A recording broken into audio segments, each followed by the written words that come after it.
Bismillahir Rahmanir Rahim. La lecture du Coran est productive aussi bien du point de vue spirituel que comptable.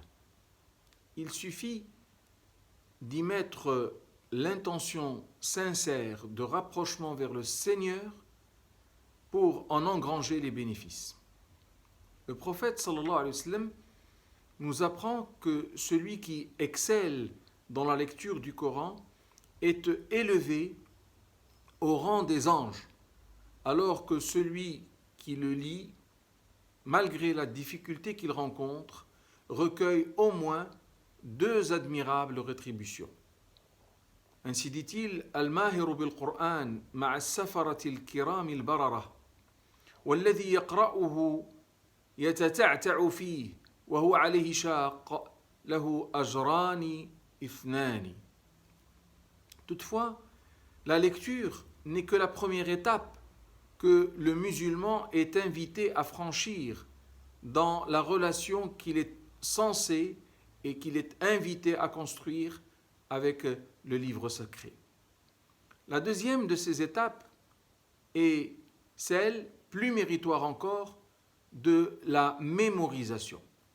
Cette mémorisation qui revêt un très beau caractère, en ce sens que lorsqu'on commence à la mettre en application, on ressent une sérénité d'autant plus grande que la quantité de Coran mémorisé s'amplifie. Nous invitant à cet exercice très prisé, le prophète sallallahu alayhi wa sallam dresse une très belle image et dit: Inna alladhi laysa fi jawfihi shay'un min al-Qur'an kal bayti al-kharib. Ce qui veut dire, celui qui n'apprend rien du Coran ressemble à une maison qu'on aurait abandonnée. Bien sûr, tout le monde ne peut l'apprendre par cœur en totalité, et tel d'ailleurs n'est pas le but. Ce n'est que le but ultime, que rares sont ceux qui l'atteindront vraiment.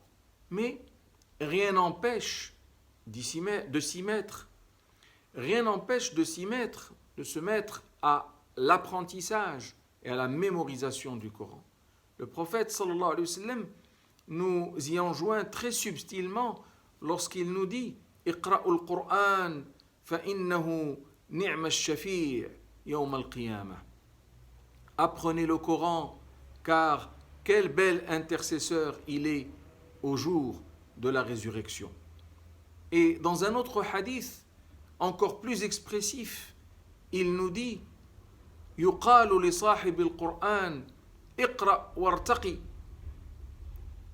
warattil kama kunta turattilu fi ad-dunya fa inna manzilataka 'inda akhir ayatin taqra'uha. Ce qui signifie: il sera dit à celui qui apprend bien le Coran, récite et élève-toi, psalmodie tel que tu le faisais sur terre, car ton rang se trouve à hauteur du dernier verset que tu auras récité. Fais-nous aimer le Coran, ô Seigneur. Amen.